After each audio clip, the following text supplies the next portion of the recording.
반갑습니다. 잘들 지내셨죠? 날씨 참 좋아졌습니다.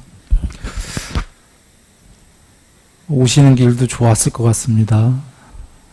오늘 오랜만에 뵙는 분들이 보이시네요. 아주 좋습니다.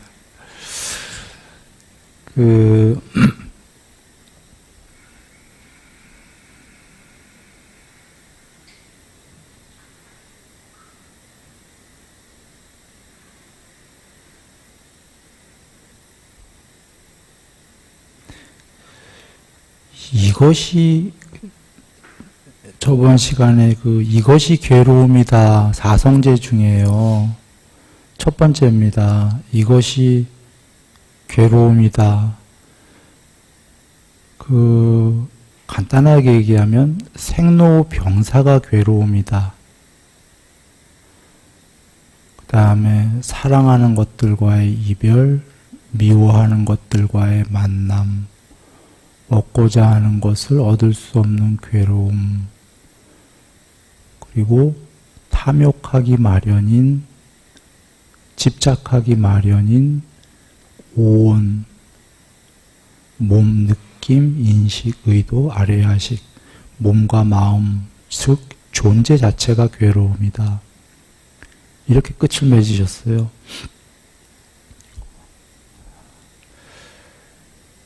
듣기만 하면 기분 굉장히 나쁘지 않습니까?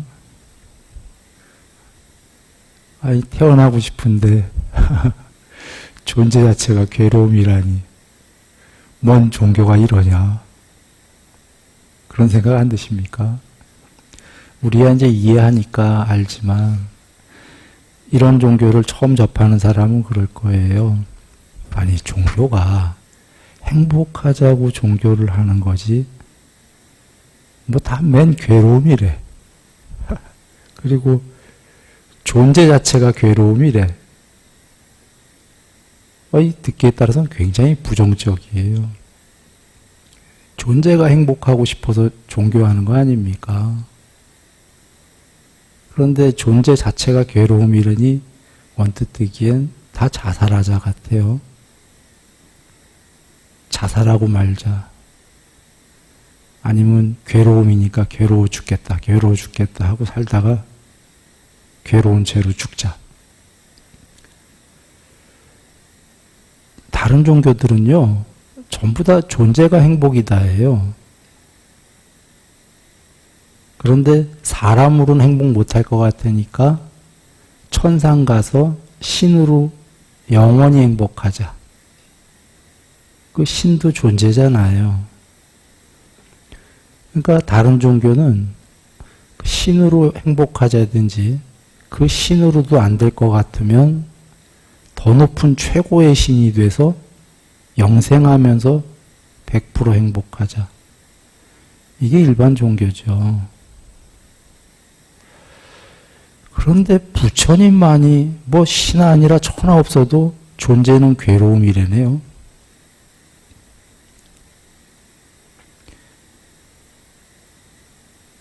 여기에는 만약에 존재가 괴로움이다 해서 끝나면 이건 정말 종교가 아니에요. 부정론자죠. 그렇게 되면 염세주의자가 돼요. 그런 종교가 어디 있어요? 부처님이 존재가 괴로움이다라고 하는 건 존재를 모두 초월한 그 무엇이 있다, 그 얘기하려고 하신 겁니다. 존재, 신들의 왕, 신들까지도 존재인데 그 모든 걸 초월하면 존재가 아닌 궁극이 있다. 그러면 얘기가 성립이 되는 게 초등학교부터 대학교까지만 있다고 해보겠습니다. 대학교 졸업까지 있다고 해보면 졸업에 비해서는 전부 다 대학생도 아직 학생이니까 아니올시다. 이렇게 부정을 해야 되는 거죠. 궁극에 비해서는 고등학교, 중학교, 초등학교 전부 괴로움이다. 아직 해야 될 공부가 너무 많으니까. 이렇게 성립이 돼야 되는 겁니다. 그래서 제일 큰 거는 이게 종교일 수 있는 이유는 존재를 전부 부정해서 존재 이상의 그 무엇이 없다면 염세주의자에 불과한 거예요. 존재를 초월한 궁극이 있다. 그 궁극은 존재가 아니다. 그 얘기입니다. 신도 아니다.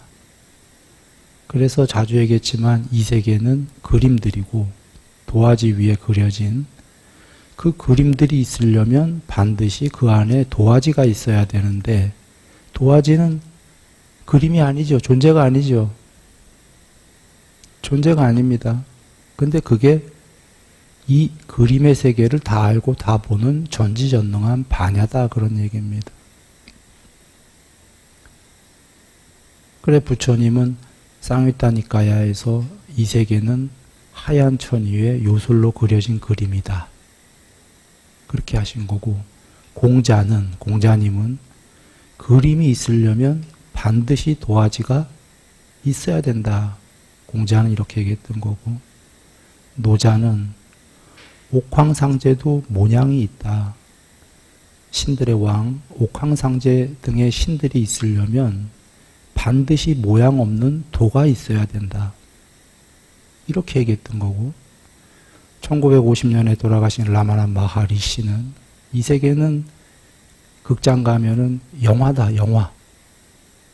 영화들이 상영이 되려면 그 안에 반드시 하얀 스크린이 있어야 된다. 이렇게 얘기했던 겁니다.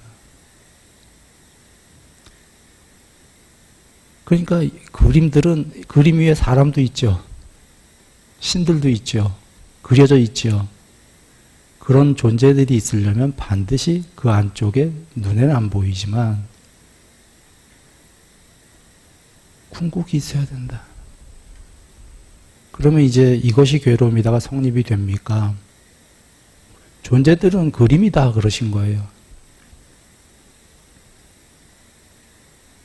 그래서 그 안에 하얀 도화지에 비하면 전부 괴로움이다. 이렇게가 성립이 되는 거고요. 그러나 이거는 종례적인 얘기를 한 거죠.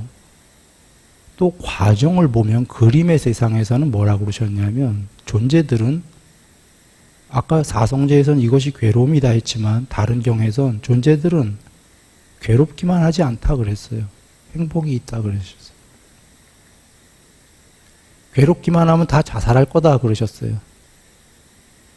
그런데 행복이 많기 때문에 자살 안 하고 또 산다. 그리고 거꾸로 그런데 존재들은 행복하기만 하진 않다. 100%. 100% 행복하기만 하면 자살하는 사람들이 안 나와야 되는데 자살도 나오고 괴로워 죽겠다가 나온다. 즉 존재들은 그래서 결론이 즐거웠다 괴로웠다 한다 그러셨어요. 그러면 아까 사성제에서 존재들은 괴로움이라면서요. 근데 또 다른 경에선 존재들은 괴로웠다 즐거웠다 한대요. 이 두 경을 잘 합쳐보시면 돼요. 존재들은 과정에서, 윤회의 과정에서는 즐거웠다, 괴로웠다 분명히 한다. 행복도 있다. 그런데 사성제에서는 왜 존재는 전부 괴로움이라고 규정했냐면 궁극에 비해서는 괴로움이 조금이라도 있다. 이런 얘기예요. 비유는 좀 이상하지만 재물로 따지면 전 세계에서 제일 부자가 뭐 지금은 저기라고 그러대요. 빌 게이츠. 그러면 빌 게이츠가 1위고 2위는 누군지 모르겠어요. 난 모르지만 손정이라고 한번 해보겠습니다. 3위는 이건희 실리는 없어요. 이건희 실 한참 미친가 본데 복잡하니까 3위라고 해보겠어요. 재물로. 그러면 이건희 씨는 빌 게이츠에 비해서는 재물이 괴롭다 맞습니까? 재물이 적다 그런 얘기죠. 손정희도 빌 게이츠에 비해서는 재물이 적다. 그러나 실질은 빌 게이츠에 비해서지 지구 전체로 본다면 그 사람들 2위, 3위 아닙니까? 지금 부처님이 이것이 존재가 괴로움이다라는 건 궁극에 비해선 괴로움이다예요. 그런 의미시고, 그러나 손정이나 이건희 씨가 2위, 3위라면은 그분들은 세상 전체 다른 사람들보다는 재물이 많죠. 신들의 왕은 존재 중에서 사람에 비해서 행복할까요? 안 행복할까요? 어마어마하게 행복하죠. 예를 들면 신들의 왕은 행복 99%예요. 비유하자면. 괴로움은 1%야. 그래도 궁극에 비해서는 얘기할 때 괴로움이다라고 얘기해야 되나요? 아닌가요? 그렇죠. 궁극에 비해서는 괴로움 맞습니까? 신들의 왕도? 맞아요? 맞습니다. 그러나 이게 궁극에 비해서 얘기할 때 이렇지, 거의 전체 존재들에 관해서 얘기할 때에는 어마어마하게 행복한 거예요. 그래서 돌아와 부처님께서 이것이 괴로움이다를 그 사성제에서 규정하신 건 궁극에 비해서는 모든 존재들은, 재물로 따진다면 지구에서 지금 현재는 빌 게이츠에 비해서는 모든 존재들은 재물은 다 적다. 그러나 손정희, 이건희 씨가 2위, 3위 정도 되면 다른 존재들에 비해서는 재물은 훨씬 많다.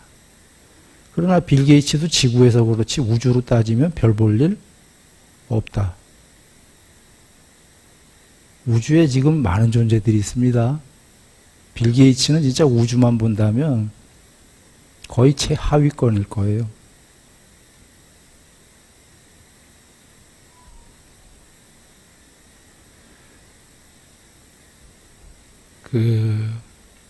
이렇게 여기시고, 그래서 돌아와 부처님께서 이것이 괴로움이다라는 건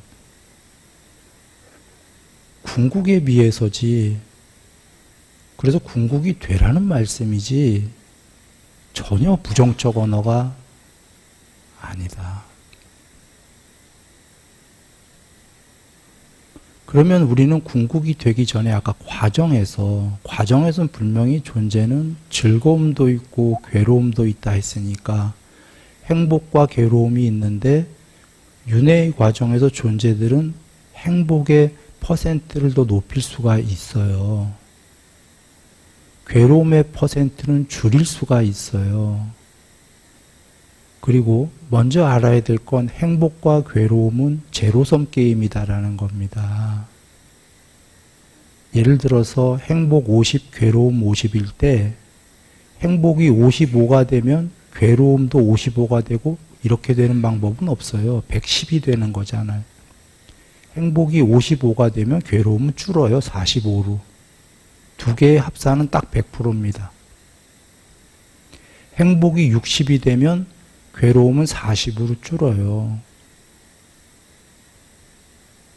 그래서 괴로움을 줄이고 윤회의 과정 안에서는 행복을 키워야 되는 거죠. 예를 들면 빌 게이츠는 못 됐더라도 일단 이건희 씨가 돼야 되고, 그 다음에 손정희가 돼야 되고, 빌 게이츠까지는 되고, 빌 게이츠도 우주에서는 별 볼 일이 아니니까 점점 저거 되면 되지. 예를 든다면, 재물로 비유한 게 조금 이상하긴 했습니다만. 그래서, 그리고 존재 자체가 궁극에 비해서는 괴로움이다를 설명하신 게 논리적인 게 생로병사예요. 근데 생은 잘 와닿지가 않으실 거예요. 생은 즐거움도 있고 괴로움도 있고 하기 때문에. 노병사 중에 노도 잘 와닿지 않는 분도 있을 거예요. 아름다운 늙음이다. 그렇게 살아갈 수 있어요, 실제로. 병도 그렇고 사도 그렇고, 근데 이거는 큰 괴로움이죠. 그거를 서서히 초월해 가라는 말씀입니다. 자, 요 얘기를 뽀따빠따 경으로 한번 돌아가 봅니다. 다른 경전으로. 다른 경에는요, 일단 존재로 있는 동안은 이런 존재들이 있다 얘기하십니다.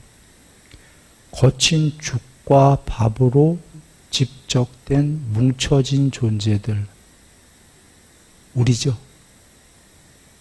우리이기도 하고 지금 여기 사는 동물들도 맞고 이렇게 거친 죽과 밥으로 뭉쳐진 집적된 존재들이 있고 그 다음에 미세 물질로 이루어진 존재가 있고 그 다음에 비물질로 이루어진 존재가 있다. 존재까지는 여기다 그러셨고요. 존재를 초월한 궁극의 반야가 있는 거죠. 반야는 아까 하얀 도화지, 존재가 아닌 거예요. 이게 해탈인데 여정이 눈에 보이잖아요. 이렇게 몸무게가 많이 나가는 죽과 밥으로 집적된 이런 몸, 이거의 주특기는, 주특성은 병 걸린다죠. 병. 생로병사 중에. 그 다음에 아까 미세물질로 이루어진 몸은 병 안 걸려요. 이 미세물질이, 물질은 부처님이 정의하셨다시피 지수화풍으로 이루어진 몸이에요. 우리들도 지수화풍이에요. 그런데 미세물질은 미세한 지수화풍. 몸무게가 거의 없는, 우리가 흔히 생각하는 영혼, 마음으로 이루어진 몸이에요. 그리고는 비물질로 이루어진 몸은 뭐예요? 물질 아니다 그런 소리예요. 지수화풍 아니다 그 소리예요. 지수화풍 아닌 거는 삼매로 따지면 5선인 공무변처부터가 지수화풍 아니에요. 그래서 공무변처, 식무변처, 무소유처, 비상비비상처를 뭐라고 하냐면 그 전의 세상은 루빠, 물질로 이루어진 세계라고 하고 여기부터는 아루빠예요. 아루빠, 비물질, 물질이 아닌, 지금 그 단어예요. 비물질이. 거기에는 그 반야의 무더기의 신들이에요. 반야가 구경까지가 안 된. 그리고 반야가 편재해서 궁극의 해탈이 되는 거죠. 그러면 여정이 뻔해요. 지금 여정 한번 여겨보세요. 이 윤회의 과정의 여정이 죽과 밥으로 집적된 거친 몸뚱아리, 그리고 미세물질, 영혼 같은 거구나. 그러니까 이게 화생이에요. 거기는 미세물질로 이루어진 몸뚱아리는 부모를 통해서 태어나는 게 아니라 죽자마자 자기가 그냥 때까닥하고 부모 필요 없이 만들어지는 그 미세물질의 몸뚱아리입니다. 존재예요. 그러나 미세물질로 이루어진 몸은 감각 기능이 어떻다고 보셨죠? 육군이 인간보다 훨씬 탁월해요. 수승해. 그것도 물질이기 때문이에요. 미세물질. 근데 병은 안 걸려. 수명도 무척 길어요. 언젠가 죽기는 죽어. 그리고 비물질은 이제 이렇게 몸뚱아리가 아닌 거예요.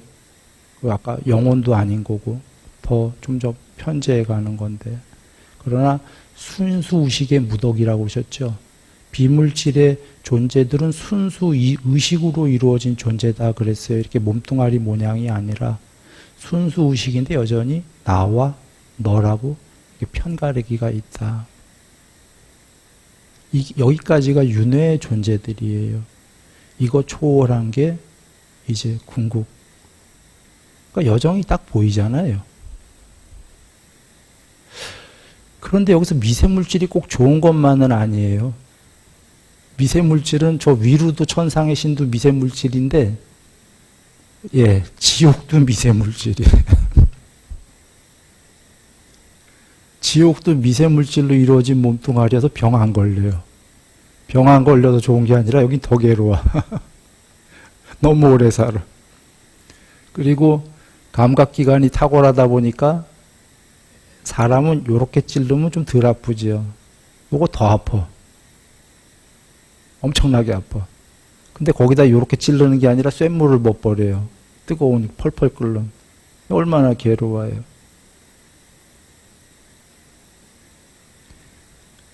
그래서 우리가 이 윤회 과정에는 미세물질로